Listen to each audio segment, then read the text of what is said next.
1980.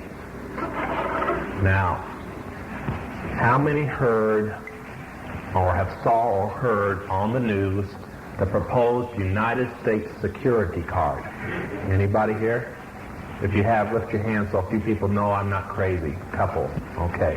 Now, we've got to look at this, and we thought it most interesting that our president bragged that he drew the card and designed it himself and everything on it.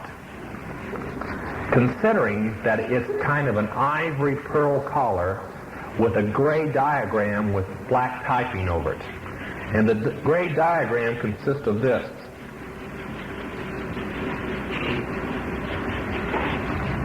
Can you see it? Somebody tell me what it is. 666.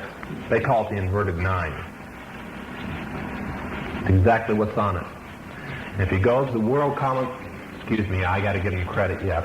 National or European Common Market countries, you will find this on much of the clothing. Some years back when the currency was printed in 1973 in Brussels, and we bought $10 billion of it, and we have letters to confirm it by senators that we did do this. This world currency, this was on it. But then the president we have today said that his security card makes it so that nobody ever has to carry money anymore, and that will stop robberies. You just carry the card. Now, if you don't think it's close, have you been noticing all the department stores placing computer cash registers in there lately? They're all hooked into a computer system. We'll go ahead and turn this thing off. Pastor, how do I turn it off? Make it hot over here. There is a computer system that many people have heard about in Brussels. Some of them have even heard there's a sister computer in Dallas. I'm sorry, I'm getting ahead of myself. In Amsterdam. Thank you. In Amsterdam, that they call the beast. They're talking computers. Actually, the computer is larger than this sanctuary here. Just the computer, not the building. There is one just like it in Dallas, Texas, 4 stories below the IBM building. It's called the National Security Computer. And as of the 1st of last year, the California National Guard switched their patch over to these 3 overlapping 6s. We have confirmed it. We haven't in Georgia yet because we haven't had a chance to talk to anybody that's in the National Guard. But in Florida and Massachusetts and other states, we have confirmed that by the end of this coming year, all the National Guard was to switch their patch over to that 666. And they all have been hooked as the first of this year into the computer in Dallas. Now, this is the computer center that all of the cash registers and all of the stores that are switching the computer cash registers are hooked into. And they, in turn, are hooked into Brussels and Amsterdam. Now, that's a fact. That's not guesswork. Another fact is that all the stores within the next year and a half are to switch to some type of computer verification system. Even if it's just a thing that hooks into your phone for those 2 extra buttons on your phone that you can zip the card through and it gives a reading over the phone. That's because our president has said, and if you're wondering why, I guess I don't like peanut pickers. I don't know. You'll have to excuse me. I know he's a fellow Georgian. I mean, if you want to claim him, you're welcome to him. He has said that we need proof that everybody in the United States is a law-abiding citizen. I'm getting tired of hearing that term. He's wore it out a little. And that in order to check up on that, what better place than when somebody goes in to buy the groceries or the gasoline to check up on it. So everybody's to have a computer card. And of course, if you don't take the card, you can't buy anything, and you're a bad citizen. Somewhere along the line, I think they thought you were going to get hunted down if you were a Christian. Believe me, the organized Christian church isn't going to say anything about it. Now, there's 2 doctrines. Both of them are pre-trib. One, you'll be here to see the mark, and some of you won't be here to see the mark passed out. Whether you believe it or not, the mark is still coming. I'm just verifying it, so whichever way you want to believe. But the point is, they plan on passing this thing out in about a year and a half. They really do. They have everything being hooked up for it now. So the times are growing close, and this was all planned out. Now I'm going to give you a reading list before I go to questions and answers because I'm running short on time here and I want to donate some time to it. And the first book on the list is one of their books. Now, I tell Christians not to buy any occult books because of the demons that come with it. But this book isn't one of those. It's a political book written by them. And I want to give you a warning. You may not want to buy it after I say all about the book before I give its title. Some years back, 12 years ago, which makes the book so fantastic considering that when you get halfway into the book, you find out we don't have any oil and all the coal mines are on strike, and then they blow them up when they try to go back to work. Sound familiar? Written 12 years ago. Farmers are on strike too in the book. People are starving to death. Interesting. Anyway, this book was written at the order of Philip Rothschild, and he chose one of his mistresses to write it, who was already an author of many communist books and books in the world, and she was very well known as a novel writer. And so she wrote this code book in the form of a novel, 1,100 pages long.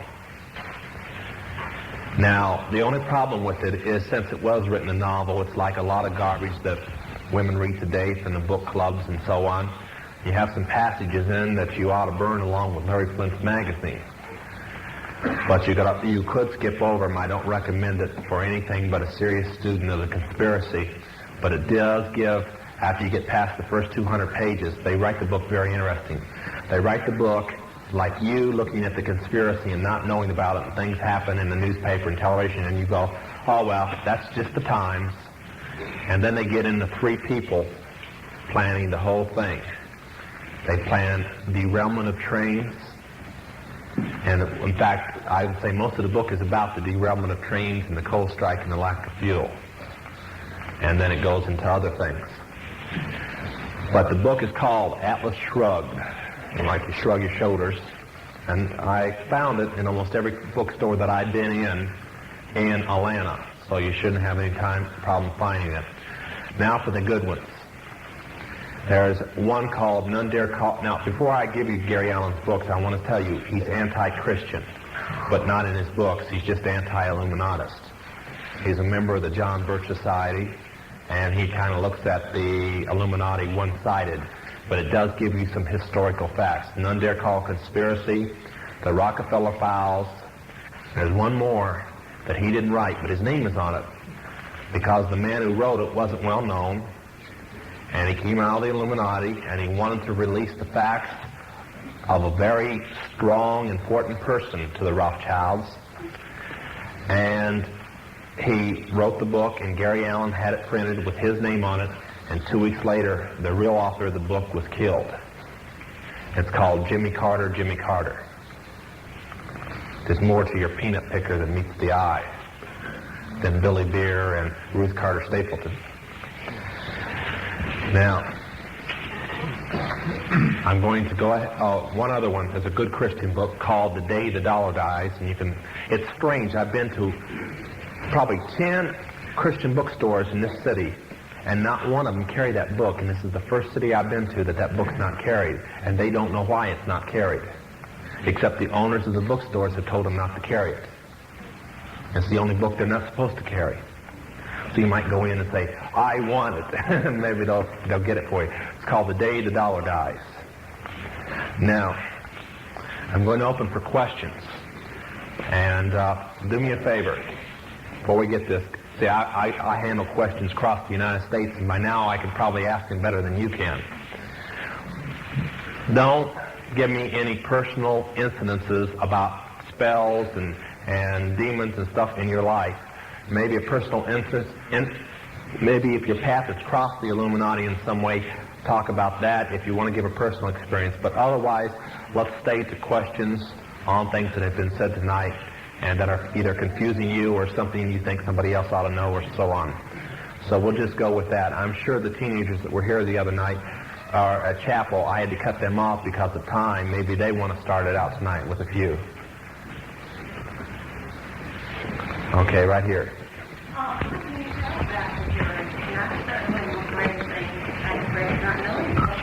Those symbols, just the ones I've given. There's one other one I didn't draw in there, and that's the scarab, the beetle.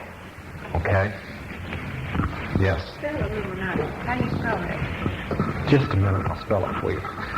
Well, the reason that I'm not saying the Illuminati, to even say the Illuminati in the occult, even for the Council of 13, meant that they're going to take you out somewhere and kill you. It's an unspeakable word.